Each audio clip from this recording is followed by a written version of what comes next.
Shalom, queridos, graça e paz. É uma alegria, mais uma vez, poder estar com vocês aqui no nosso microdiscipulado individual. Micro no formato, no tamanho, mas não na importância que isso pode fazer para a tua vida, em nome do Senhor Jesus. Lembrando que esse é um canal que nós temos de proximidade, usando a ferramenta tecnológica que nós temos, para ter um contato de proximidade um pouquinho maior. Queridos, hoje eu quero estar tratando com vocês um assunto muito importante. Mas antes de tratar esse assunto muito importante, eu gostaria de estar fazendo um agradecimento, agradecendo a todos os pastores, discípulos externos, que junto com as suas igrejas abraçaram o projeto do Fruto Fiel e puderam ver o resultado de um trabalho bem feito. Nós cremos que isso é só o começo, que teremos, nós já chegamos ao nível dos ginásios, nós chegaremos ao nível dos estádios, que as nossas gerações encherão estádios, e eu gostaria que você colocasse esse sonho no teu coração, porque esse é um sonho do coração do Senhor nosso Deus. O Eterno, ele diz na sua palavra: pede-me e eu te darei as nações por herança e as extremidades da terra como tua possessão. Isso é promessa. Se é promessa do Senhor para mim, eu quero, creio, recebo, mas também ando na direção da promessa, que eu quero, creio e recebo. Muitas vezes, querido, nós andamos a vida inteira buscando a terra da promessa. Eu gostaria que você entendesse que a terra da promessa é algo alegórico. A terra da tua promessa é algo que muitas vezes nós romantizamos demais. Nós não devemos andar atrás ou na direção da terra de uma promessa a vida inteira, como Moisés andou. Moisés andou na terra da promessa. Josué entrou no território da conquista. Que todas as terras de promessa na tua vida, no teu ministério, no teu casamento, na tua área financeira, emocional, familiar, todas as áreas de promessa, todas as terras de promessa venham também se tornar, por força da conquista, por força da concretização dessa promessa, um território de conquista na tua vida. É isso que eu quero, creio e recebo para você e para mim, em nome do Senhor Jesus. Somos homens e mulheres de grandes multidões. Então, em nome do Senhor Jesus Cristo, o ginásio nós já alcançamos, e quem esteve nesse Fruto Fiel aqui no ginásio em Cajamar, pôde ver a força da unidade. Meu discipulador diz que quando nós estamos unidos, nós somos mais fortes. E eu creio, isso é um princípio eterno, que separados nós podemos fazer poucas coisas, mas unidos não há limites para aquilo que nós podemos fazer. Podemos ver a força da amizade dos pastores, dos povos ali reunidos, e na amizade a vida e paz, como diz o Salmo 133, quão bom e quão amável é, e quão desejável, quão maravilhoso é que os irmãos vivam em união. É como um óleo precioso que desce sobre a barba de Arão, atinge a gola das vestes sacerdotais, e ali o Senhor ordena bênção e vida e paz para todos sempre. Que isso venha sobre a tua vida quando você aprender também a andar em unidade com os teus conservos, com os teus discípulos e com os teus discipuladores, em nome de Jesus. Amém, querido? Gostaria de, nesse nosso discipulado dessa semana, compartilhar um texto contigo que se encontra no livro de 2 Reis, capítulo 4, versículo 1. Eu vou ler esse texto e você me acompanhe aí em nome do Senhor Jesus. A palavra fala: certa mulher dos discípulos dos profetas clamou a Eliseu dizendo: meu marido, teu servo, morreu, e tu sabes que ele temia ao Senhor. E é chegado o credor, preste atenção, é chegado o credor para levar os meus 2 filhos para lhe serem escravos. Eliseu lhe perguntou: que te hei de fazer? Dize-me o que é que tens em casa. E ela respondeu: tua serva não tem nada em casa, senão uma botija de azeite. Então disse ele: vai, pede emprestadas vasilhas a todos os seus vizinhos, vasilhas vazias e não poucas. Então entra e fecha a porta sobre ti e sobre os teus filhos, e deita o teu azeite em todas aquelas vasilhas. Põe à parte a que estiver cheia. Partiu, pois, dele e fechou a porta sobre si e sobre seus filhos, e estes lhe chegavam as vasilhas e ela as enchia. Cheias as vasilhas, disse ela a um dos filhos: chega-me aqui mais uma vasilha. Mas ele respondeu: não há mais vasilha nenhuma. E o azeite parou. Então foi ela e fez saber ao homem de Deus, e ele disse: vai e vende o azeite e paga a tua dívida. Preste atenção. Vai, vende o azeite e paga a tua dívida. Tu e os teus filhos vivei do resto. Isso é um texto fantástico, querido, que mostra algumas verdades eternas que por muito tempo não foram ditas. O nosso problema, enquanto líderes, enquanto pastores, enquanto cristãos evangélicos, é termos a verdade. Isso foi uma conquista para nós. A maior conquista da Reforma Protestante foi que a Bíblia Sagrada, o texto sagrado, ele sairia da mão dos clérigos da igreja, dos doutores da lei, e passariam para a mão do povo simples, das pessoas comuns. E todo mundo hoje pode ter uma Bíblia em casa. Todos os líderes hoje são pessoas que têm algum conhecimento na palavra, e esse é o grande problema. Ter algum conhecimento na palavra. Não basta termos uma Bíblia e não basta conhecermos parte dela. Nós devemos conhecer. Eu vejo que algumas pessoas conhecem versículos de cor, outras parecem enciclopédias de texto bíblico, de chave bíblica e tudo mais, mas não entendem o espírito por trás da palavra. A mesma Bíblia que mata é a mesma Bíblia que vivifica. A Bíblia fala assim: a letra mata, mas o espírito vivifica. Palavras do Senhor. Então, querido, em nome de Jesus, eu gostaria que você entendesse o espírito por trás de algumas coisas que não foram te ensinadas no seminário, que não foram ensinadas quando você chegou na igreja. A questão das prioridades. Todo líder, todo homem que quer ter sucesso, que quer lograr sucesso na sua vida, independente seja na área ministerial ou na vida secular, tem que entender a questão das prioridades. Ministrei isso no discipulado presencial, mas eu gostaria também de estar, entre outras coisas, ministrei sobre isso, mas eu gostaria de, nesse discipulado virtual, estar falando só da questão das prioridades. Porque um líder que não tem prioridades é um líder que não sabe para onde vai. E um líder que não sabe para onde vai é um líder que não será seguido por ninguém. Ninguém gosta, querido, de andar atrás de alguém que não sabe para onde vai. Não sabe para onde está indo. Muitas vezes o nosso problema como líderes cristãos é jogarmos uma flecha para cima e onde essa flecha cai nós desenhamos um alvo em volta, acreditando que foi a onisciência de Deus que quis que aquilo acontecesse daquela forma. E usamos como desculpa o texto que diz que todas as coisas cooperam para o bem daqueles que amam a Deus e que são chamados segundo seus propósitos. Eu creio nisso. Esse é um texto que também norteia a minha vida. Mas eu não posso fazer da onisciência de Deus do poder de Deus, de que as coisas elas venham cooperar, a cooperação de Deus para o meu sucesso, eu não posso fazer disso uma muleta para viver uma vida omissa de responsabilidade enquanto líder. Nós, enquanto líderes, nós somos aqueles que guiam o povo, nós somos a bomba que joga água para cima. E isso requer de nós um espírito um pouco mais nobre, um senso um pouco mais nobre de responsabilidade, de saber para onde nós estamos levando nosso povo.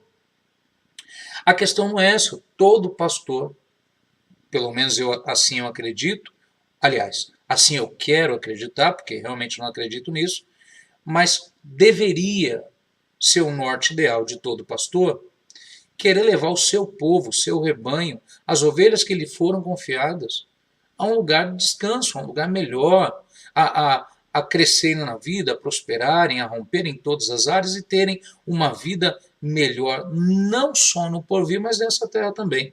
Não é isso? Um pastor ele tem que levar as ovelhas a bom pasto, não só aos pastos na outra vida, nas regiões celestiais, no céu, na salvação, mas também nessa vida. A Bíblia diz: se credes e me ouvides, comereis o melhor desta terra.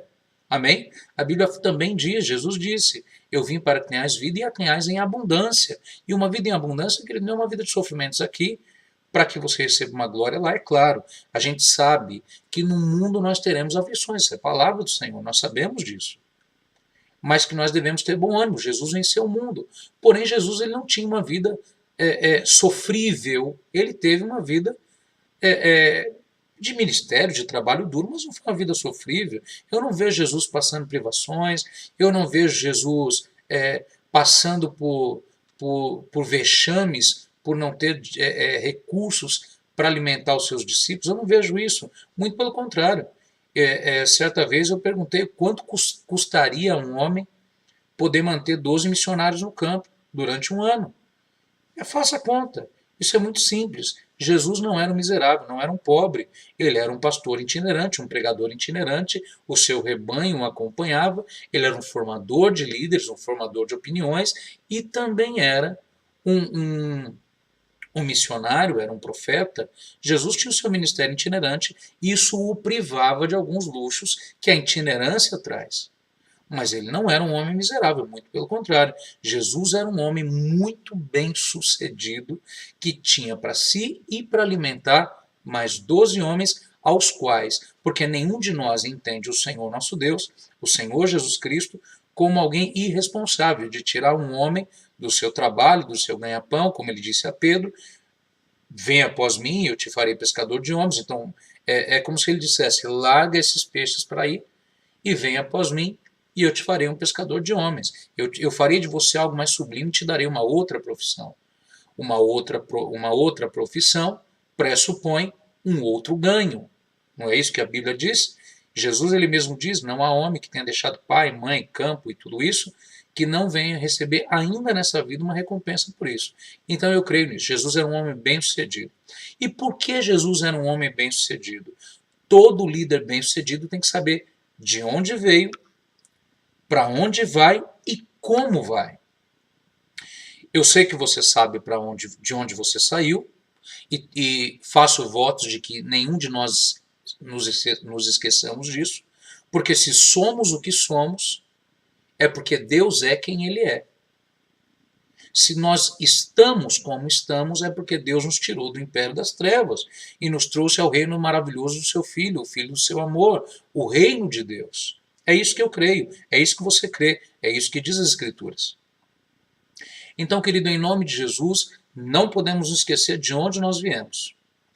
Segunda coisa que eu tenho certeza que o senhor pastor e a senhora pastora também tem uma convicção muito plena, e se não tem, busque, é a convicção de para onde nós iremos e para onde nós levaremos o nosso rebanho, que são para as moradas celestiais. Nós queremos habitar nos céus do Senhor.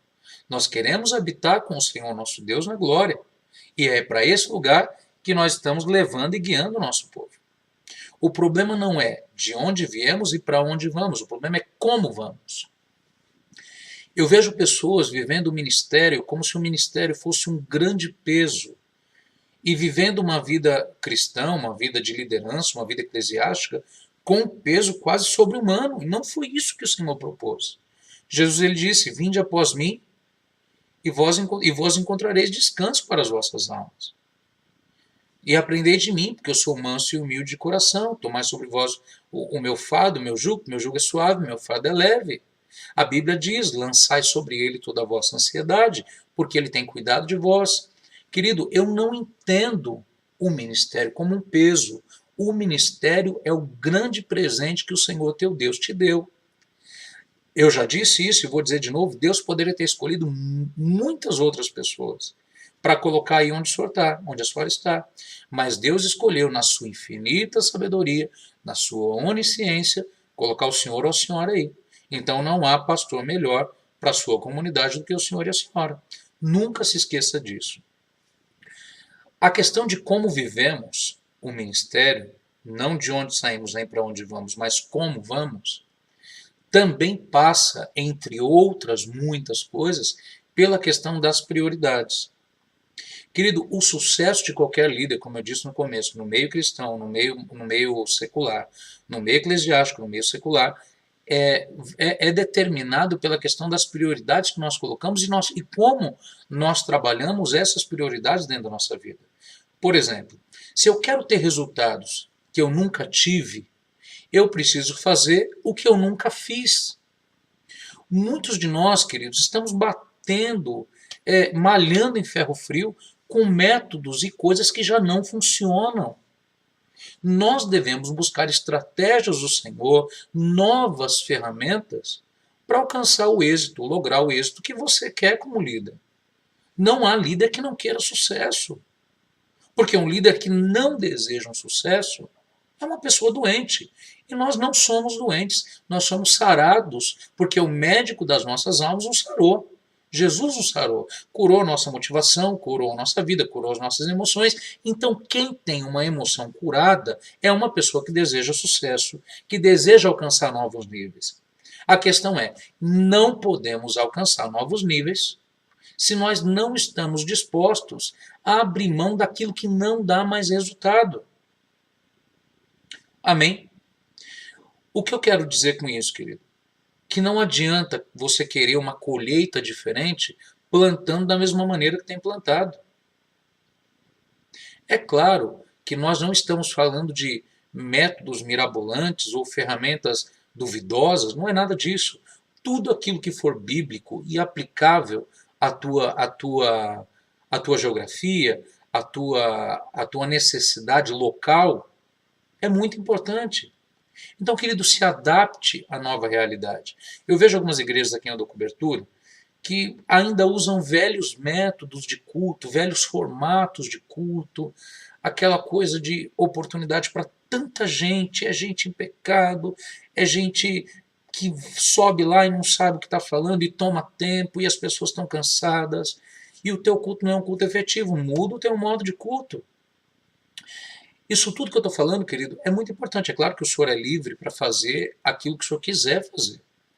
Porém, a tua colheita ela é determinada pelo tipo de não só o tipo de semente que você joga, mas de como você joga, de como ara o campo, de como trabalha a terra, da quantidade de adubo que você coloca, da quantidade de água com que você rega a terra da tua plantação.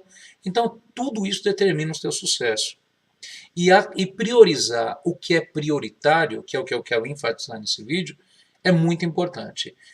Priorizar o que é prioritário. E nós, como líderes, devemos ter um quadro mental muito sóbrio da questão das prioridades.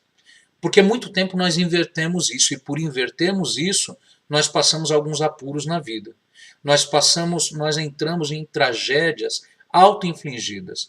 Coisas que nós cavamos, covas que nós cavamos, e colocamos nosso ministério, família, dinheiro nessas coisas, e é muito importante nós não armarmos armadilhas para que nós mesmos não venhamos cair nessas armadilhas em nome de Jesus. Esse texto de 2 Reis, que eu li para vocês, fala da questão da prioridade.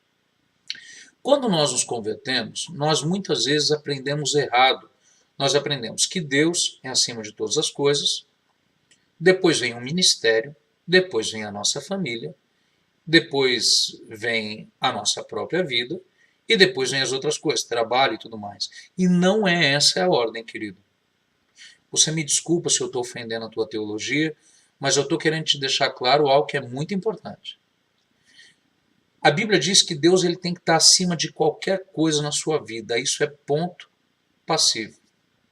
Não há discussão a respeito disso. Porém, a partir daí a confusão ela começa a se instaurar. A confusão começa a ser feita e não deve.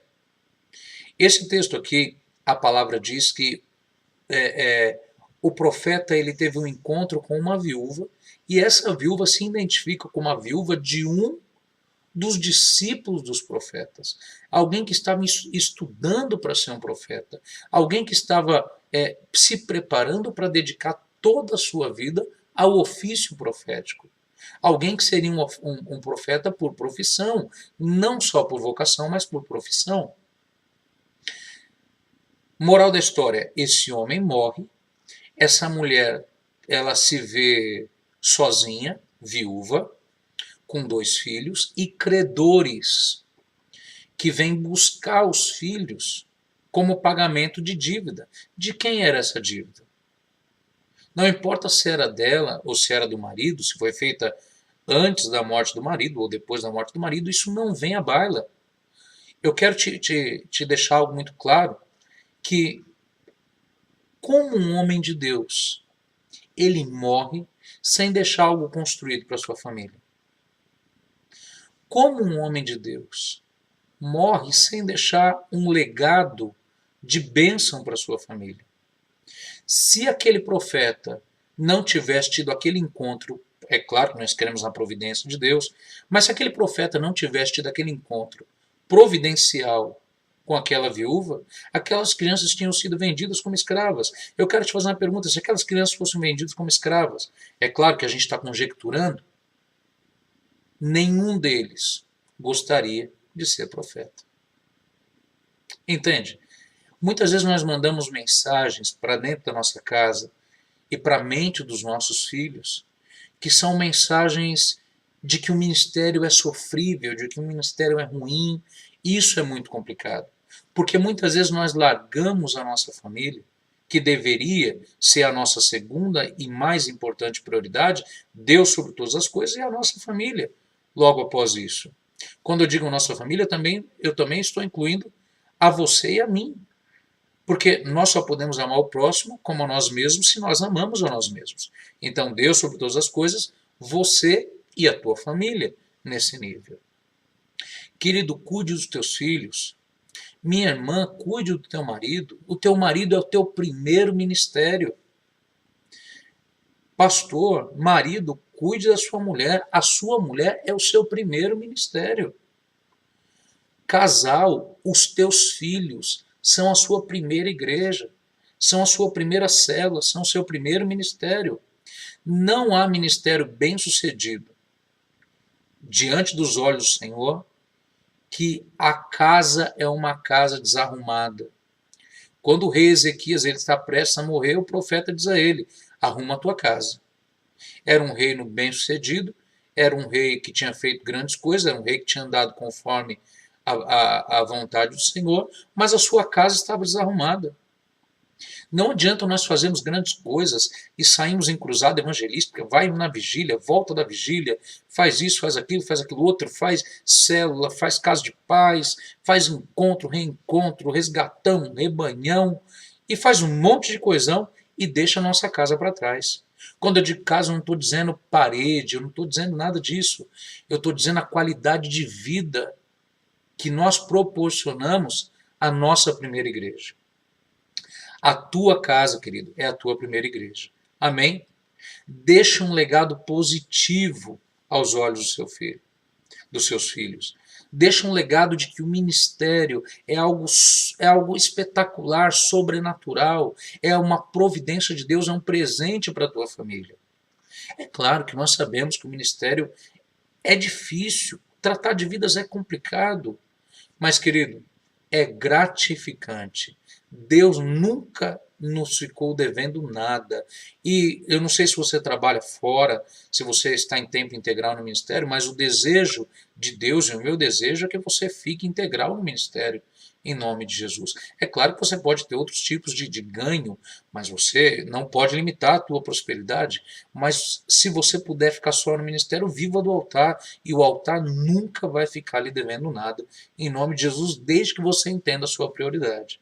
Uma questão muito importante na visão, que trouxe cura muito grande sobre o meu casamento e sobre a minha família, é a questão do Shabat.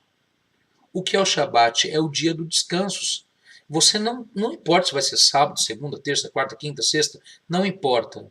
Importa é que você tenha um dia para descansar com a tua família. Uma vez por semana, querido. O meu Shabat na segunda-feira. Eu não faço nada em relação ao ministério. Eu vou sair com a minha família, eu vou passear com o meu filho, eu vou mostrar para o meu filho que ele para mim é a minha prioridade. Eu vou mostrar para minha esposa que para mim ela é a minha prioridade. Está entendendo? E com isso eu construo uma base sólida, porque, querido, quando você morrer, porque você vai morrer, calma, você vai morrer. Tomara que não hoje, não amanhã, não depois, tomara que demore, você vive uma vida muito longa, mas você vai morrer. Quem é que vai cuidar da tua igreja? A quem você vai deixar?